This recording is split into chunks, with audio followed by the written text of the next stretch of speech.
Good morning, Ken. How are you? I'm doing well, Gina. How are you today? Good. Happy Wednesday. Thank you. And thank you so much for joining me on a Facebook Live today. And Oh, everyone watching, thanks for joining us. We greatly yeah, appreciate it. yeah. So, Happy to be here. yeah. So today's topic is expand your knowledge of retirement income planning. Ken, can you give us a little more information on that?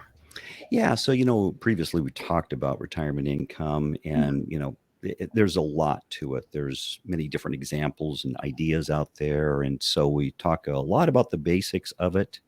And very often I am talking to people and they have a question. And they're wondering, am I on the right path? In other words, do I have enough money to retire? Or will I outlive my money? And, all the basic questions about that. And so I have a story, and I tell the story about a trip into Chicago, which very often I travel to Chicago on business and personal and so on. And on this particular trip, I'm flying into O'Hare Airport, and it's windy, it's raining. And this is a trip where I need to land, I need to grab my stuff, I need to get to the hotel because I've got meetings to get to, and so Mhm. on. So, again, Chicago weather, I'm getting my stuff, I'm headed to the hotel pickup, and I'm all wet. I'm a mess. I arrived there, and to my surprise, the gentleman that was sitting next to me on the plane is already there. So he got there faster than me, and he's dry. So I said to him, "How did you get here faster than me and you're dry?" And he said, "Oh, well, didn't you know? There's actually an underground corridor that takes you here. It's sheltered from traffic and you don't have to deal with all this weather." And I'm like, "No, I had no idea that was the case." So the hotel shuttles arrive and we get picked up and go our different directions and so on. And I'm thinking about that. And I'm realizing that if that path has been there all along, I didn't know about it. Would be nice to know about that. So I get to the hotel and I ask the hotel staff, "Do you guys know that there's a path from to the hotel pickup?" "Oh, yeah, yeah, we know about that." I said, "Well, don't you tell people about it?" And of course, they said, "Well, yeah, we do. We've attempted to talk to people about it, but it's a bit complicated. So it's difficult to explain. So we just tell them to find the crowd and follow them." Mhm.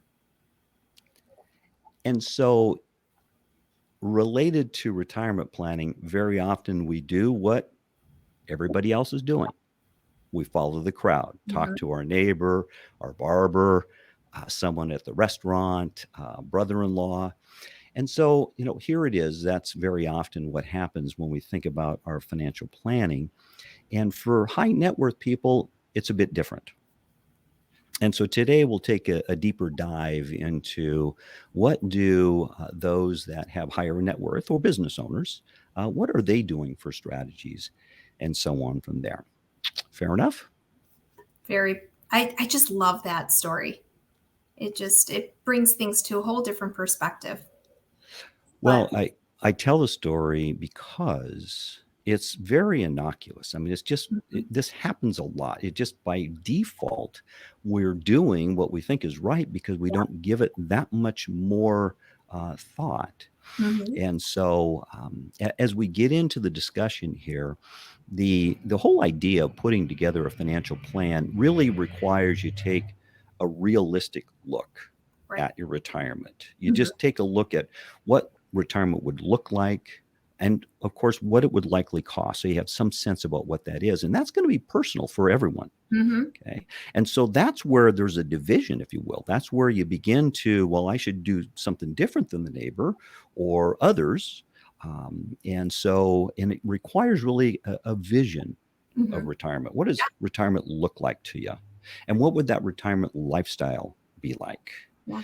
And more importantly, though, it's important to explain that to your advisor, whether it be a financial advisor, a CPA, an attorney. You want to engage in that and explain what does that actually look like? Right. What does it feel like? What are your dreams? Do you want to travel?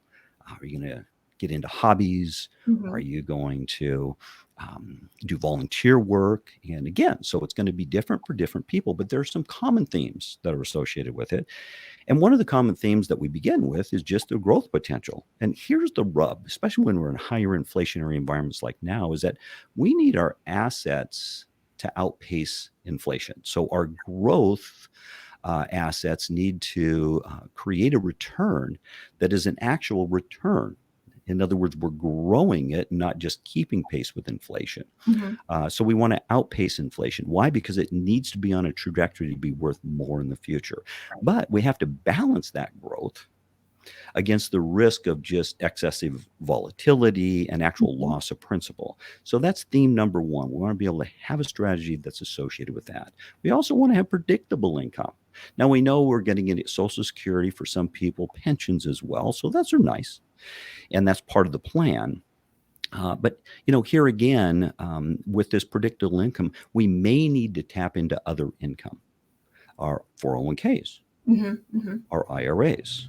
Okay, we're required to take some money at some point in time, but very often we need to tap into it ahead of time as well. And one of the trade-offs is access to the principal. So if we're asking this asset to produce income, then the principal has to stay intact because that's how we're producing that income. So there is that trade-off of access to principal. But the third really is flexibility. Mhm. In other words, we want to have some access for some people to principal because that's going to be required for them and not for others. Right. So those two are going to be coordinated together. And then the final piece that I talk to people about pretty universal across the board is Warren Buffett's famous saying about investing. Mhm. And he has 3 rules to invest. Rule number 1, don't lose. Rule number 2, don't lose. And you guessed it, rule number 3 is don't lose. Lose. And and so we remind ourselves that risk mitigation is going to be important here. Mhm. And that's why I like to say that saying, just to help us remind ourselves that preservation of capital should be our number one objective. Okay, because when we get into a retirement lifestyle, we're asking that pot of gold, we're asking that retirement nest egg to do something different. We're not asking it to grow as much as we're asking it to provide income, to Mhm. provide us with the lifestyle that we're looking to obtain in retirement and do all those dreams and do all those things that we would love to do. Mhm. Now, here's one other piece as we start to go just a layer deeper. And each time we come back and talk about retirement income, we'll get into more complexities. And but one of the layers that is really going deeper into the retirement reality world that we live in, and that is that we are living longer today. Yes. and it's just science. It's looking at the real world, and the real world says that retirees aren't showing up at 60 and 65 collecting Mhm. Social Security and passing on in a few years. In fact, the Social Security Administration has published some information that are guidelines for us right now. A male age 65, if you made it to age 65, okay. And I'm going to give you this rub for just a second. If you look at Mhm. just the overall life expectancy in the United States today, it's actually 79 years.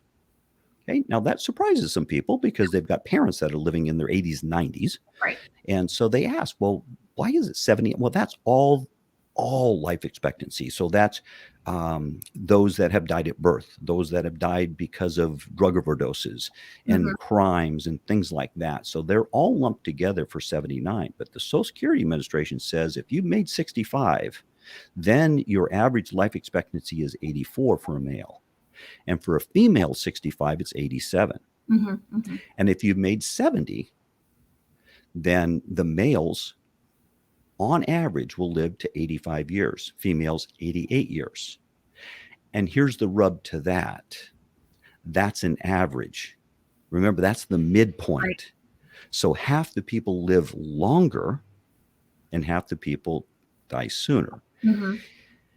Overall, in the world today, it's even more interesting because 1/3 of age 65-year-olds worldwide are expected to make 90 years old, Wow. and 1 out of 7, 95 plus. Mm-hmm.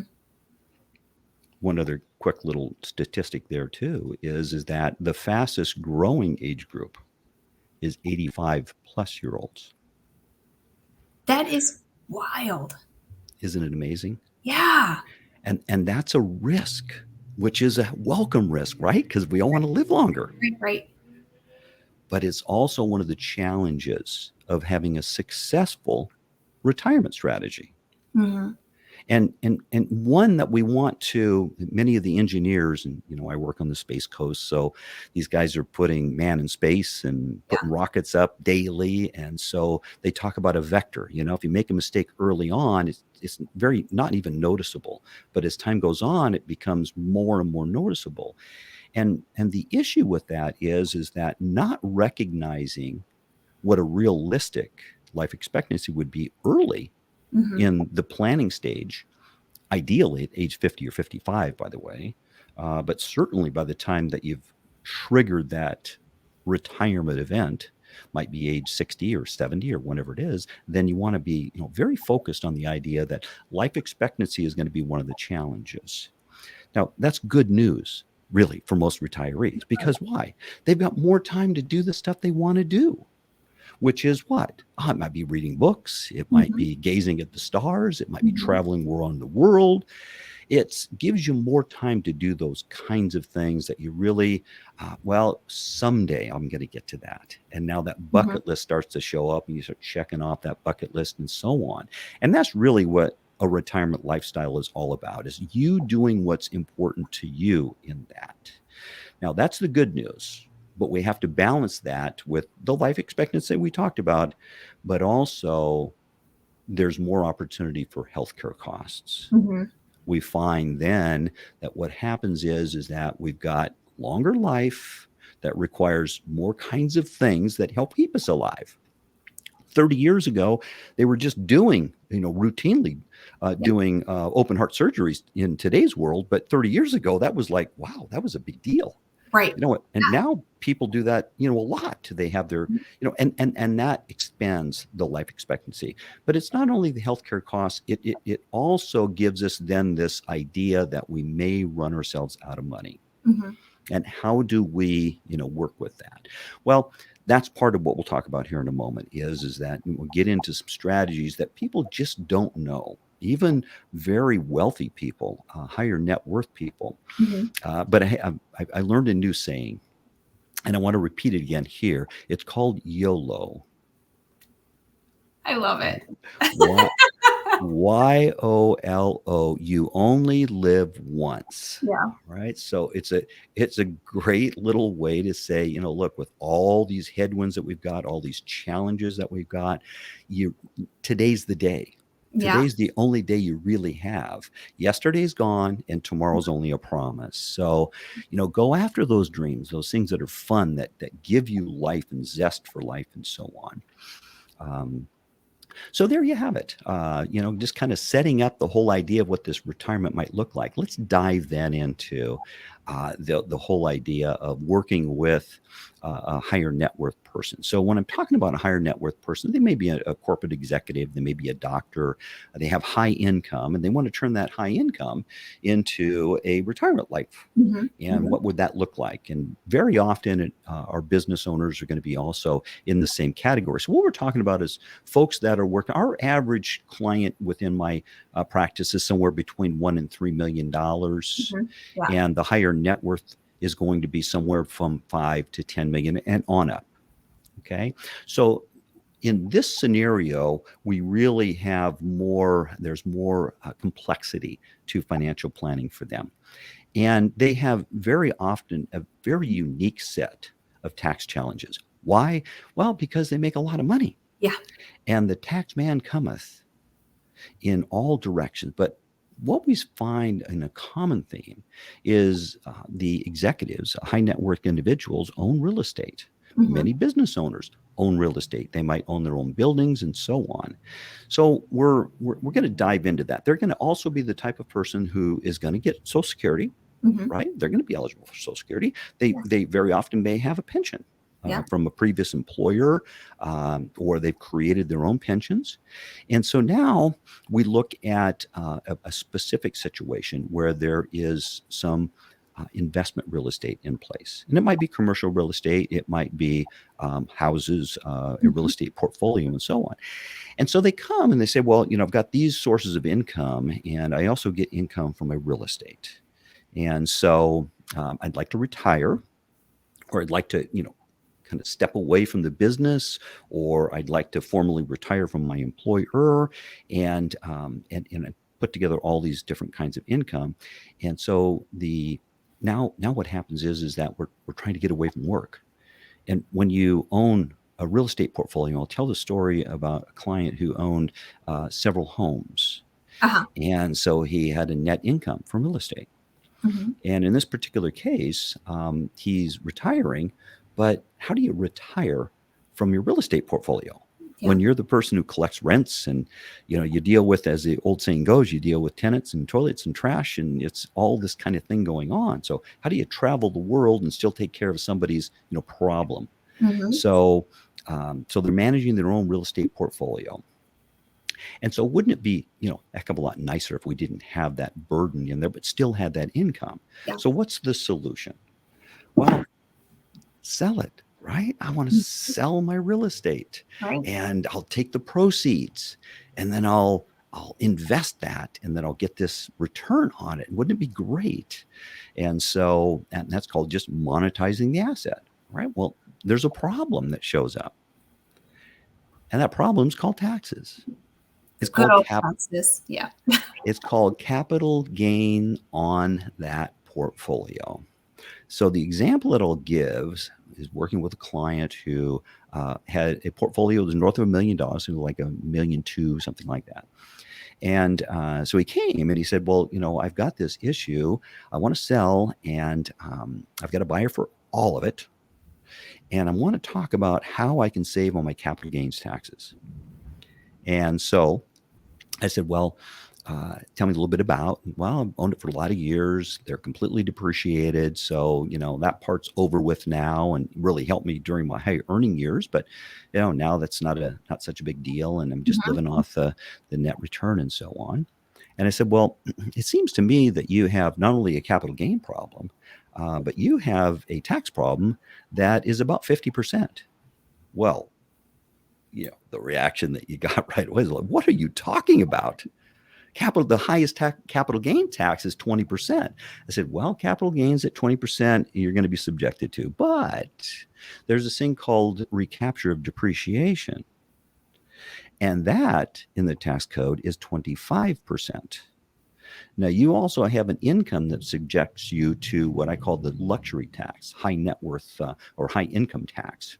And that's 3.8%. So you're right. I am being a little exaggerated when I say 50%, because it's really only 48.8%. Mhm.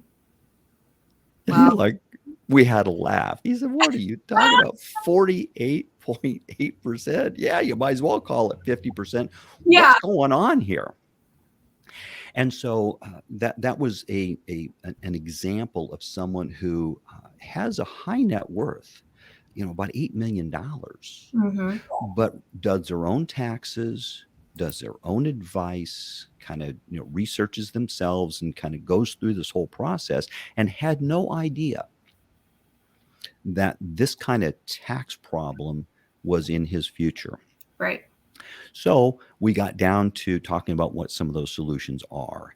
Now, selling the real estate is still an option for him, but to do what is known as a 1031 exchange, which is a like kind exchange. Mhm. You can only do that with business or investment property. You can't do it with your home. So it's important to understand that. This has been around since 1921, too. So this is not this new kind of loophole. The wealthy people are doing this all day long. This Okay. is why the Donald Trumps and the Rockefellers Yeah. and wealthy people don't pay taxes is that they know this code and they use it. You need to pass it on as equal or greater value. Okay, so it needs to go from one piece of real estate as a like kind exchange into another piece of real estate equal or greater value. Have to identify the property in 45 days, has to be purchased in 180 days. In other words, I say all of that just to say it requires advanced planning for sure. Now, what that means to us is that I always encourage that you use a professional. Okay, because you can't take constructive receipt of the proceeds. Mm-hmm. Sure. I mean, if you have no mortgages on it, like this case is, you're going to get $1.2 million in proceeds, but Yeah. you can't put that in your bank account. You can't touch it. You want the intermediary, which is the term that is used for someone who facilitates this so that it is ironclad, it follows the IRS code explicitly. Mm-hmm. And so here's the deal is that there is an option. And you know what? In this particular case, we drove more net income into the pocket of the client than they were getting previously when they're doing all the work and then getting whatever that net income is. So that was an aha moment. And that is a wake up for many people to understand that if you don't have the answer, if you don't have the question, then how are you going to get the answers to that? And to learn about that at the very end of this cycle would just be catastrophic. Like you sell it and then learn that you want to do a 1031. Right. So you want to talk to your professionals and ask them about that. We facilitated that case and many others very similar to it. Mm-hmm. Now, here's the thing that we do get from time to time. It's like, okay, well, so what happens with this investment now? And as I go through the rest of the process, well, you're going to be in it. You're going to be in it for, well, maybe 3 or 5 years. Mm-hmm. And then it's going to get sold again. Well, what do I do then? Do I have to pay the taxes? Well, likely you'll be able to put it into another 1031 exchange. Okay, that's what we typically do. If it's still in your best interest and so on when that time comes. Here's the thing, though. Then the question comes, well, wait a minute. If I'm doing all that, then, someday somebody's going to pay taxes on this. And I said, here's the beauty of the tax law the way it is today. And that is you can defer. And one day you'll pass away. And then you'll pass it on to your spouse, we'll say in this case. Mm-hmm. And that's the way we structured it. Okay. So I'm going to give you the example that we structured in such that now the ownership type needs to be also declared properly in this exchange. Yeah. So now when you pass away, you pass it on to your spouse. And your spouse is going to inherit it at a step-up in basis. And nobody will ever pay taxes on it. Aha. That is a definite aha. And what I call that is like having an interest-free loan from the IRS. Interest-free, why? Because you would have had to pay those taxes. Right. They would have come out of your estate. Yeah. But you're able to defer that throughout all these years and therefore get the higher income that's associated. In other words, if we took the $1.2 million and had to pay taxes of $300,000 or $400,000 on that and then sent it over to the IRS, well, then now we've only got $600,000, $700,000, $800,000 that is capable of earning at that point. Right. So it would have been a huge mistake. So any client, anyone out there who has that similar kind of circumstance, do your due diligence, see if this example is in your future. Yeah. But this is why people need to hire a professional. I agree. Get professional advice. The ones that do this all day long, you're doing nothing more than tapping into an IRS code that's in existence. And like my O'Hare story, it's been there since 1921. You just didn't know about it. Yeah, it's information that is not known to the public. And without people like you, Ken, this is why you are so needed. I agree. Thank you. So, yeah, absolutely. I know we talked about like retirement income and tax deferred accounts like IRAs and 401ks. what exactly is on tap today? Well, this is a perfect example of a strategy that is related to, it's not what you make, it's Yeah. what you keep. Yeah. And that's the theme of really the way that we've That's structured our a conversation wrong today. saying, though, too. The more you say it out loud, the more Sure. it's like another aha Mhm. kind of moment.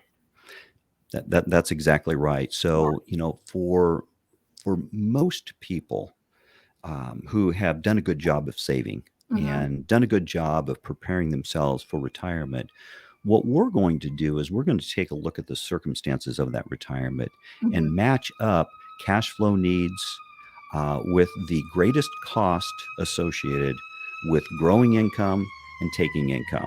Mm-hmm. And that is simply the idea that Uncle Sam hand out, waiting to collect taxes, Mm-hmm. specifically on our retirement plan assets.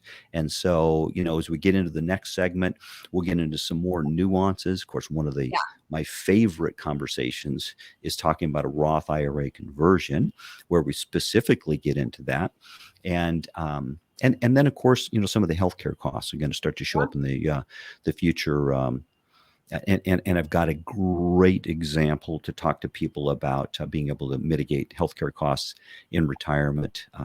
And I get into some of those. It'd be great to just dive into that, but that we'll get into that next episode. I want to put this one out there because when you're working with somebody who is a planner, Mm-hmm. you're looking for them to come to the table with strategies and ideas that you didn't know existed. Right. And again, why I repeat a story like the O'Hare airport landing for me was it was just this idea that I didn't know that that option was there. Mm-hmm. And that option is a beautiful option for Yeah. me, might not be for everyone. And so again, it's you want to sit and have a conversation with a professional that can give you several options and then walk you through a process to determine if those options are appropriate for you, Mm-hmm. and Most. to help you to understand if there's missing information or something that you need to know in order to make those decisions that are in your best interest. And again, I typically say it's all in the strategy. It's Mm-hmm. in the process. Financial products are out there all over the place in the Right. insurance industry, Wall Street, banks, and so on. But those financial products are only a tool Mm-hmm. to make the strategy work properly. In this case, we talked about the tool of the 1031 exchange and doing it properly. I mean, it goes without saying that it's complicated. Yeah. The IRS always makes it complicated. The more complicated it is, the more difficult for our, what I would say, just our average person out there that's trying to make a living to understand how to do it. But these things have been done by the wealthy people for decades now, Yeah. decades. In fact, I think they had the laws passed years ago so they could use these laws as time went on. But the realistic truth about the 1031 is that when it was enacted to encourage reinvestment into real estate. Okay. And in today's world, that's exactly what people like to do. They like to continue to invest into real estate because, number one, it has a kind of a natural hedge against inflation, and that's top of the mind for Mm-hmm. most everyone in today's world. Is the cost of inflation? The downside, of course, is that it's not very liquid. Yeah. So we've got to again, we've got to kind of mix that together and put together a plan and a strategy that works for that particular client set of circumstances. Yeah. Most definitely. Well, I appreciate you educating us on that. So this is why I love these little Facebook lives and your podcasts. It's relaying information that the known public just isn't aware of. Yeah, and we, again, we post these broadcasts on our website, Mm-hmm. and you can listen to the podcasts on platforms like Apple and Google and Spotify, and Yeah. of course, you can go back to the website and re-listen to the podcasts and re-listen to all the posts that we've got. So I encourage those out there listening to do that. Yeah. and pause, take notes, learn, share the knowledge. So yeah. And most importantly, for someone who has a basic understanding and they've got more questions, just give a call to our office. And Jenny Giroux answers the phone there. So that number is 321-454-3623. She'll set a time. We can do a 10, 15-minute call, answer a few questions. And then, of course, you can go right on the website, and there you can schedule an appointment through Calendly and be happy to do a phone call that way. Or have you come into the office. We can meet and greet and do a little bit of a review. But we're here for you. I love it. Anything else you want to touch base with, dabble on? No, I look forward to the next broadcast. I'll have a similar aha moment, I think, for many people in regard to healthcare costs, and I'll come back and talk again. My passion has always been to save taxes. Yeah. And absolutely. so every broadcast is going to have a tax tint to it, or I should say a tilt to it. Yeah. And that's going to be important.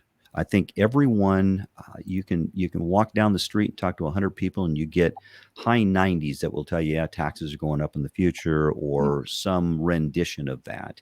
And if that's the case, and I believe it to be true, just because of the economics of it, the amount of debt, and of course the propensity of our legislators to go out there and spend all that money, the idea is still there. It's going to happen for decades to come. So if that's the case, then every little bit that we can save, every little bit that we can defer, any strategy that we can put together, like the 1031. I mean, my gosh, you can defer, and then pass on a stepped-up basis. Get it while you can, because these guys are going to recognize that, and they've gone after making a change to that, but it is pretty well entrenched in our economy, so that's going to be difficult to happen. But again, I encourage getting that knowledge so that you can make a decision that's in your best interest. Yeah, absolutely. Ken, you did mention, I wanted to touch base with post-retirement and what people want to do after, whether it's traveling. I have, I know I already talked to you about my upcoming trip that I've paid zero for. Yes. So another tip that is using points and miles. There's so many cards out there that will benefit you. Yeah. And so I am leaving March 7th, and I'm going to Ireland and Scotland. And my entire trip, including my car rental and hotels, I have only paid $48.53, and that was for my taxes. Astonishing. Isn't that wild? It is absolutely astonishing. And I mean, how many people could benefit from that? I mean, how many people use the same cards that you're using? I believe in the American Express. Yeah. It's a Delta Amex card and a Chase Sapphire card. And I constantly am using those cards always, whether it's gas, groceries, just constantly paying it or using those cards. And when I get home, I pay them off. And it's exactly what you would be doing using your debit card. And except you're also not allowing people to be able to hack your account either. So that's another reason why I'm so huge on using credit cards versus debit. Yeah, and I believe your strategy was to go into that American Express, Delta, and talk to Delta Travel. Yeah. And they help make all this stuff happen. Oh, yeah. They're so great. So great. So yeah, beautiful story. You know how many people could benefit from that? Oh my gosh. And my thing is, you're already spending the money. Right. That's my favorite strategy, is to be able to get a tax deduction or get an advantage on money that you're already spending. So beautiful example of doing that. And how many people could love to do a trip like that to Europe on $48? $48. Yeah. It gives you more money to spend while you're over there, right? Yeah. Right. Yeah. And I have so many, leftover points and miles, but they just keep racking up while I'm just living my life. Doing my everyday purchases. So Thanks for sharing, Gina. That's awesome. Yeah. So hopefully everyone can take a little note and do a little research on the benefit on just the credit cards out there. Yeah. So, Super. Well, that's a great tip. yeah, absolutely. Well, Ken, I appreciate you hopping on Facebook Live as always. And I believe our next one is March 1st. Okay, great. I look forward to it. Yeah, likewise. We'll talk soon. Okay, great. Okay. Thanks, Take care. Gina. Thanks Yeah. everyone for watching. Bye for now.